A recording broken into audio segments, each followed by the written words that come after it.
ka ni Ma'am Mary Jane. Ay, ma'am. May, may tatanong daw siya sa'yo. Ano po yun, ma'am? Bakit daw paboritong asawa ko?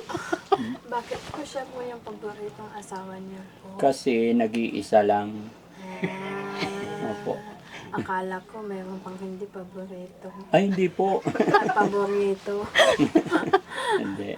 Paborito kasi siya lang. Walang iba. Yun kasi yung question niya sa'yo. Sabi ko, ikaw sasagot. Daddy Frankie, alam mo, mayroon akong ultimate wish sa'yo. Ano yan?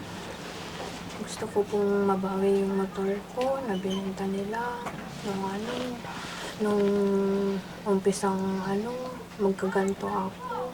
Kasi yung motor na yun yung ginagamit ko pag pumapasok ako. Wala na po akong gagamitin pag babalik pa po ako sa teaching hall. Sana mabawi ko yun. Anong motor yun? Mio po. Mio I-125 po. So, ibig sabihin marunong ka magmotor? Oo, marunong po ako. Ginagamit mo yung pampasok. Oo. Sarap pumayat.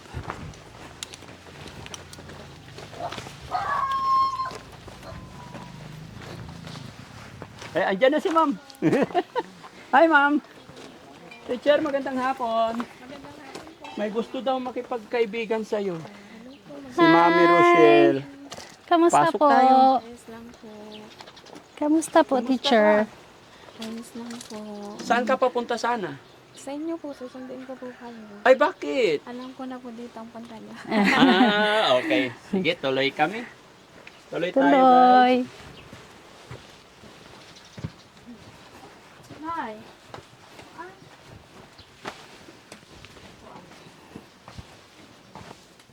Hello po. Gandang hapon po. Basta tay, nay. Ayan. Siya pa rin. Kilala mo ba ako, teacher? Ay, hindi. Ako po pala yung paboritong asawa ni Daddy Frankie. Si Aling Rochelle po. Yan. Sige, dito. Sige. Actually, kaya ako nandarito. Lagay ko muna to, ha, be? Lagay ko muna sa... Ayun. Kaya ako nandarito kasi gusto mo kita makilala at makita. Kasi nakikita lang kita sa video. Kaya, yun, sabi ko kay Daddy, gusto kitang pasyalan. So, kamusta naman ikaw? Ayos naman po.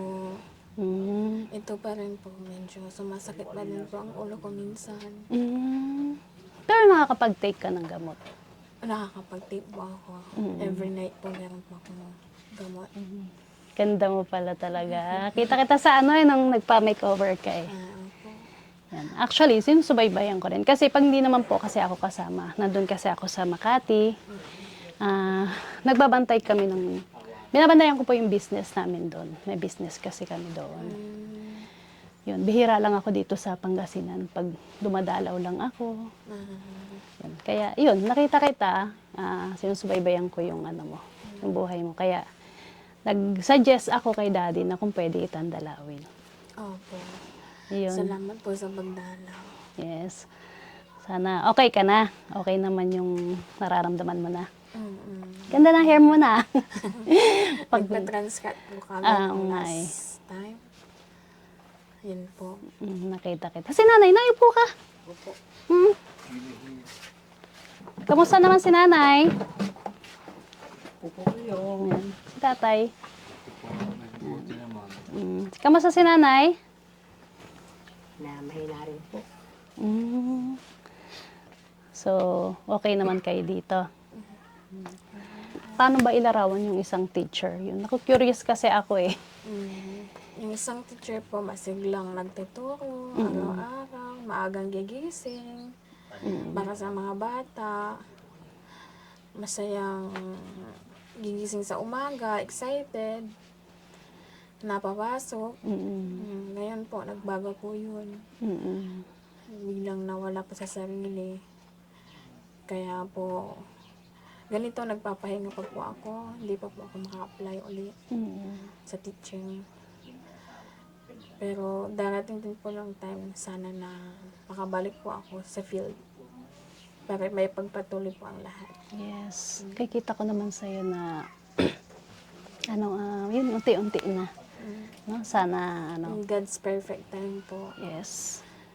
sana po, yan, makabalik na po ako. Yan. Oo nga eh.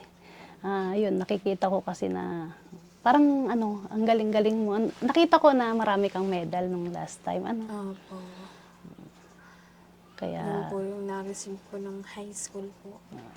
High school, elementary, college. Yan po. galing. Natutuwa kasi ako pag yung makakaano ako ng mga matatalinong tao. Kasi parang isa yan sa mga gusto ko talaga.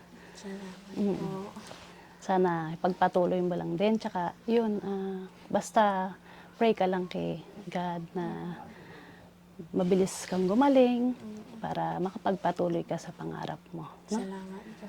Nung nagtuturo ka, paano mo mailalarawan yung mga batang nakakita ka ng batang makukulit? Paano mo sila sinasaway?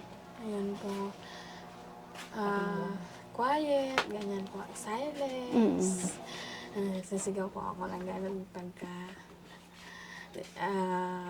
sinasaway ko po sila. Nabibigla naman po sila, biglang tatahimik, tapos mamaya maingay na naman.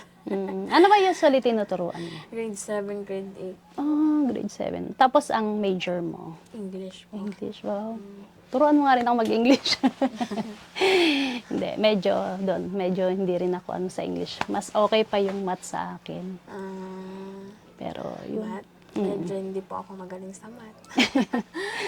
Pero ay talagang admire you kasi talagang ang talino mo na kita ko sa sa sarili mo. Yun nga, nung napapanood kita, gusto ko yung talagang, sabi ko kaya nag-decide ako. Sabi ko, dalawin naman natin si teacher, sabi ko.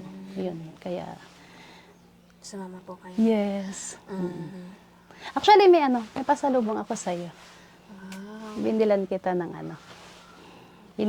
ng pasuyo naman po. Ay, sige po. Ayan. Wow, pizza. Ayan, pizza. Ayan, sana magustuhan mo. Opo. Ganito ko po ang pizza. Oo. Sila nanay din, kain din. Ay, favorite mo yung pizza? Opo. Sige. Thank Bali, you po. Sige, buksan mo natin. Para, Hindi lang po yan, meron pa. Partner yan. Tayo po ka tayo, halika. Ay. Ayan, bakit naging kalahati na? Hindi, actually, yan, buo siya. Yung pinagbilan namin, hinati yata nila sa gitna. Sige, yan po tayo. Yan. Para kay tatay. Nanay, oy. Nay, halika po. Ayan o, yung kalahati. Tay, kuha po kayo. Kain po. Dikit po kayo na para makakain ng lahat. Kain po. Yan. Sige nanay, kain na. Yan. Sige tay, kain na. Si nanay, huwag ka mahiyan, nanay. Si tatay, oy. Kain po. Hindi. Nahiyain po si nanay. Natatandaan mo yung kinainan niya na. Ayun, doon kami kumain. Tapos yun, naalala kong take outan kita ng Kasi masarap yung pagkain doon na ma'am. No? Opo. Si nanay, Masarap ba yung pizza nila doon? talagang ma-cheesy. Sige na tayo, kain lang po kayo. Ito yung cook. Ay, okay lang ba sa'yo yan? Iinom ka ng cook. Opo. Okay lang sa'yo. Sige, basta kain ka lang ng kain parati para mas mabilis kang umaling. Pero tingin ko naman na nagiging okay ka na talaga no? Opo, malapit na po ako magmamali. God. Kasi gagaling na ako. Gagaling ka na. Po. Yes, siyempre.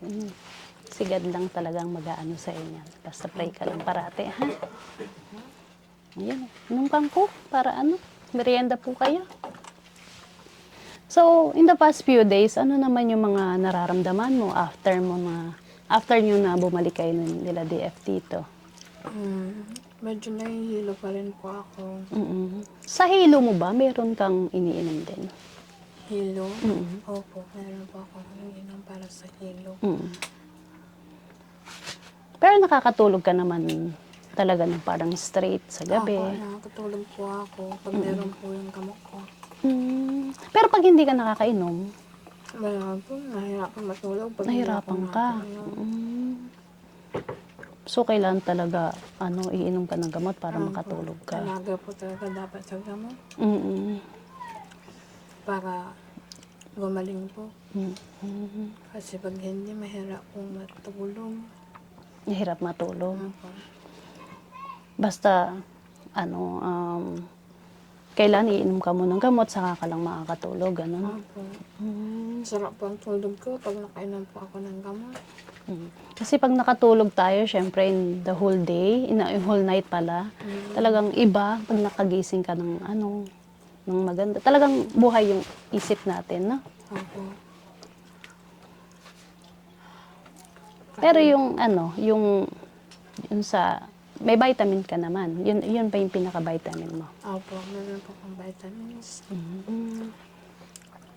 Tsaka yun, kailangan breakfast, lunch, dinner. Talagang kailangan makakain ka ng Opo.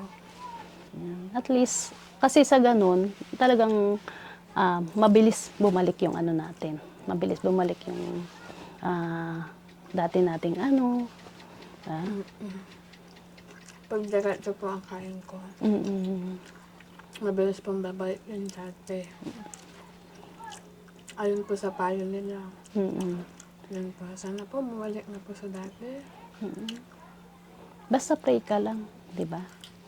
Basta pray lang po. With the help of Jesus Christ. Yes. Pagagaling niya ako. Yes. Nasaan po si Banda? Ay, si Bandam, naiwan sa shelter. Ano yun sa shelter? Pagod siguro si Banda. Ha? Madami kayong pinupuntahan siguro. Yes po. Wala pang umaga, marami na kaming pinuntahan. Yun nga, nag-decide nga kami na ngayon kasi dito ako. Para madalo ko rin namin. Binisita na kami. So, kilala mo na ako ngayon. Apo, hindi ba po? Ay, hindi ba po? Ako si Aling Rochelle. Alam ko siya. Ang paboritong asawa ni Daddy Frankie. Meron pa bang hindi paborito? Ay, hindi ko alam. Si Daddy makakasagot niyan. Tanungin natin mamaya pag Ala, bahala na dyan. Outside ko lang po yan. Alan Rachel Vlogs. Kayo po pala yun, yung Yes. nababasa ko. Yes po. Kasi nga, yun nga. Bihira lang kasi ako dito sa Pangasinan. More on sa Manila. Nasa Makati po ako. Kasi, Ayan na lang. oo nga, wala nga. Sarap lang. Mayroon pa nga. Sige po. Para hindi langawin. May nag-harvest kasi namin. Ganun. Pag malangaw talaga, Sa barangay. Po. Nasa barangay kasi. Malisiki pa rin pala to, no? Papa. Bayan ng Malisiki. Boundary po. Malisigi. Villages at Bilyasis sa Malasiki. Sabi ko nga, Tulay na po. oo, medyo malayo talaga yung yun. Di nahihirapan kayo yung paano. Opo. Pag pupunta kayo dun talaga sa Bayan. bayan, Nahila po yung daan. ups and down yung pababa pataas. Nga pala, di ba teacher, napanood ko kasi na binigyan ka ni Daddy. Kamusta naman yung paggamit mo ng cellphone?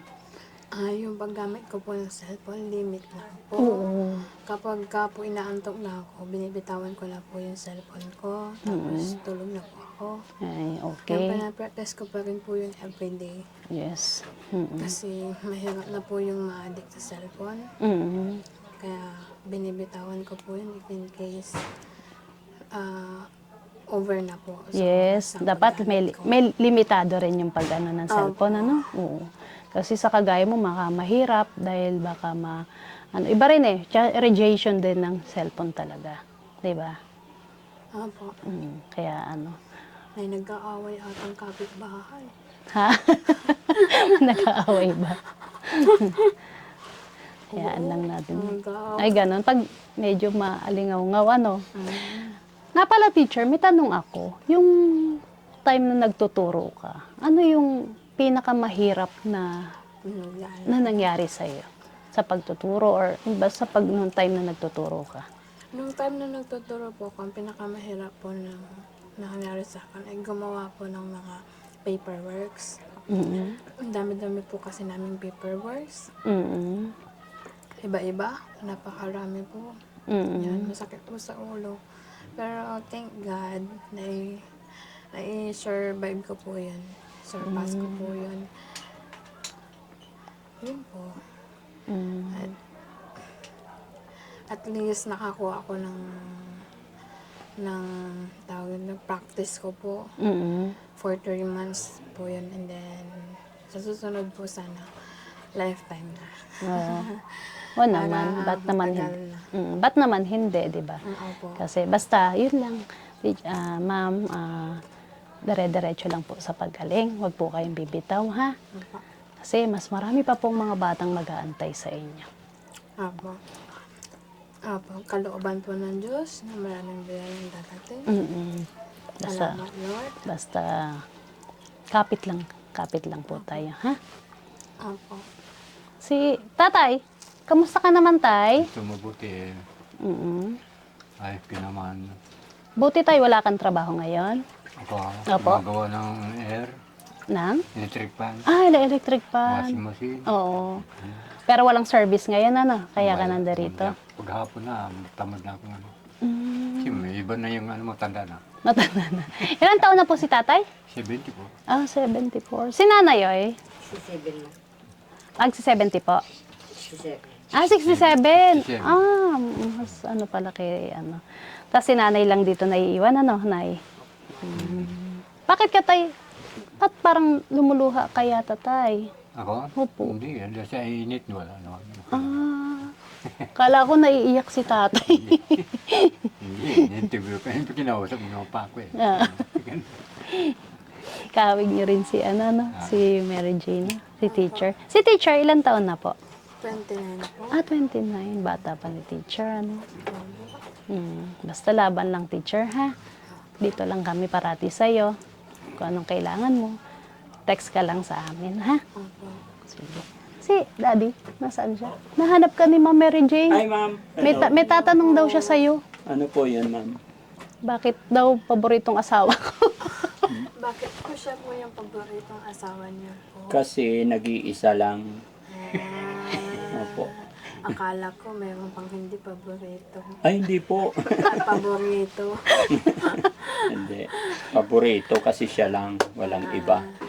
Yun kasi yung question niya sa'yo. Sabi ko, ikaw sasagot. Daddy Frankie, alam mo, meron akong ultimate wish sa'yo. Ano yun? Gusto ko pong mabawi yung motor ko na binenta nila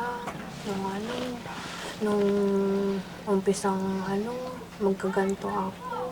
Kasi yung motor na yun yung ginagamit ko pag pumapasok ako. Wala na po akong gagamitin pag babalik pa po ako sa teaching ulit. Sana mabawi ko yun. Gusto Anong nila motor po yun? Mio po. Mio i125 po. So, ibig sabihin marunong ka magmotor? Oo po, Marunong siya. marunong po ako. Ginagamit mo yung pampasok. Oo po. Bakit siya nakuha sa'yo?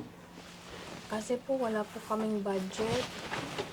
Mm. Wala po kaming budget na nung mga unang panahon na nagkaganto po ako. Nung nagkaroon ka ng problema, so ibig sabihin yun, hulugan yun. No? Hindi po lugan yun. Paano nangyari? Bakit nawala sa'yo yung motor? Nabayaran na po yan. Kaso po nung mga panahon na tumatake po itong sakit ko, wala po kami mambili ng bigas. Oh.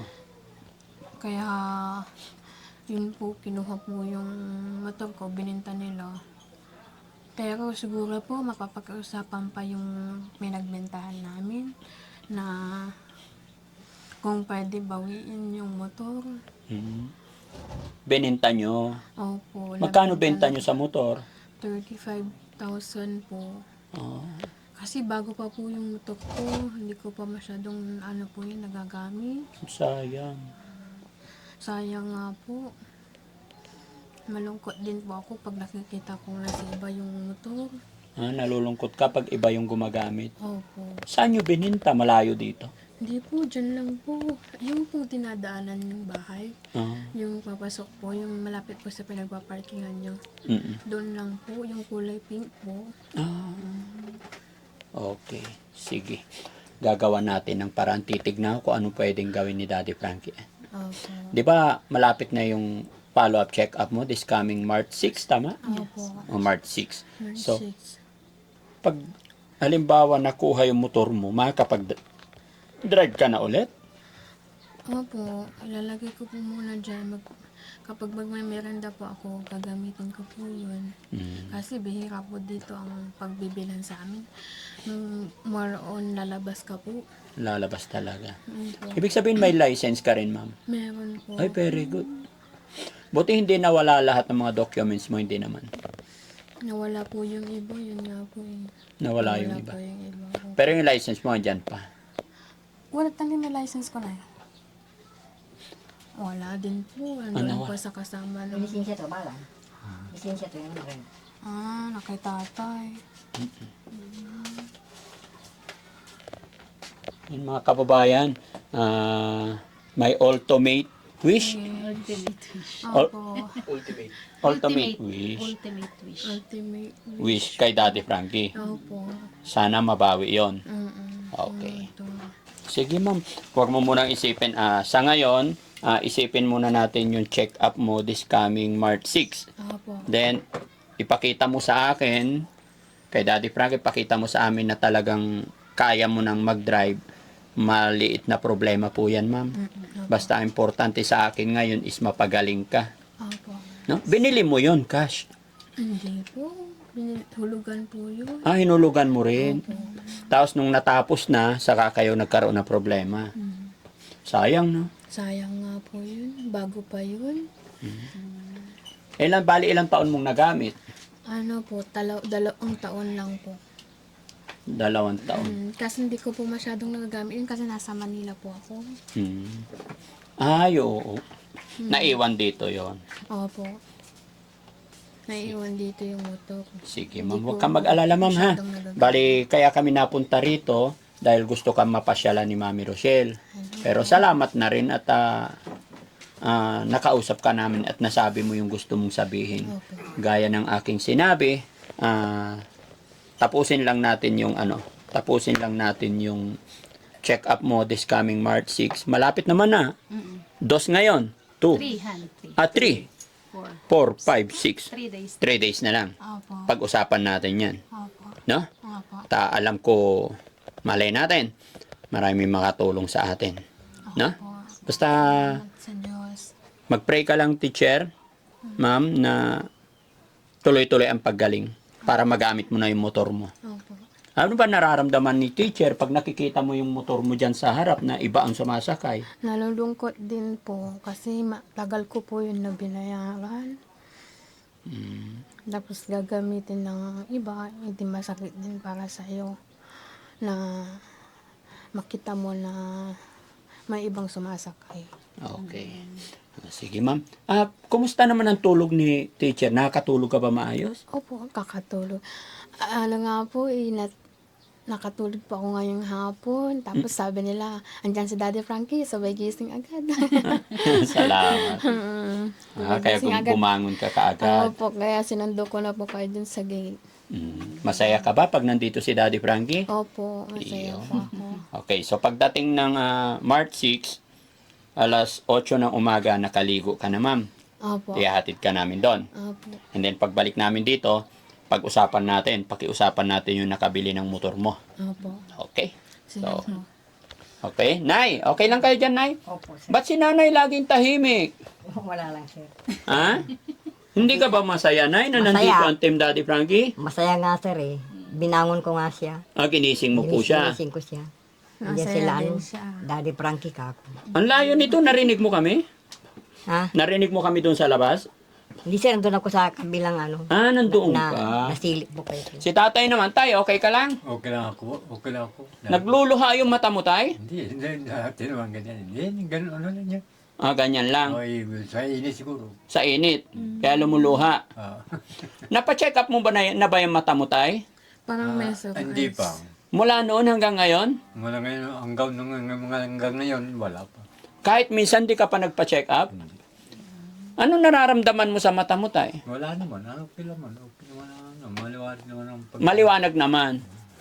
Wala ka namang katarata, tay. Wala. Nay, malakabalik baso. Ano yan? Inborn. Kinamay ako. Dati na yan, inborn. Inborn talaga yan. Okay. Sige, tay, ha?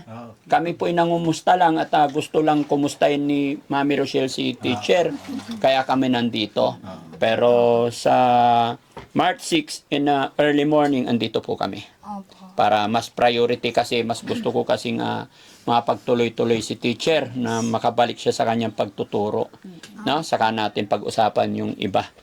So, yun mga kababayan, mga kabarangay, samahan nyo kami sa sunod na upload namin, sa video namin, sunod na pagsasama namin ni teacher sa kanyang second check-up. At sasamahan natin siya ulit. Nanay, ma'am ha, hintayin mo kami dyan. Opo. Kumusta naman ang pangsain nyo? May bigas pa kayo? Mayroon pa po, Daddy. Sige. Magdadala ako isang sakong bigas dito this coming 6. No? Loobin ng Panginoon, bigyan tayo ng lakas ng katawan, gabayan tayong lahat parate. No? Nay, ano yung wala? Sige po. Salamat po. Bye-bye. Bye-bye. Honey, bye-bye ka na. Yan, maraming salamat po ulit yan sa pag-support niyo po sa amin. At yun, kay teacher, subaybayan niyo po parati siya sa, i-update namin parati ang kanyang pagaling. At least masaya na si teacher ngayon. Happy na siya. No? Okay. Kumusta pakiramdam ni teacher? Okay na? Nagiging okay na po. Salamat sa Diyos. Lagi ka lang magpipray. Labanan natin ang lahat. Opo. Huwag kang mag-alala. Yung problema mo, masusolve yan. Tiwala lang kay God. Bye-bye! Salamat po.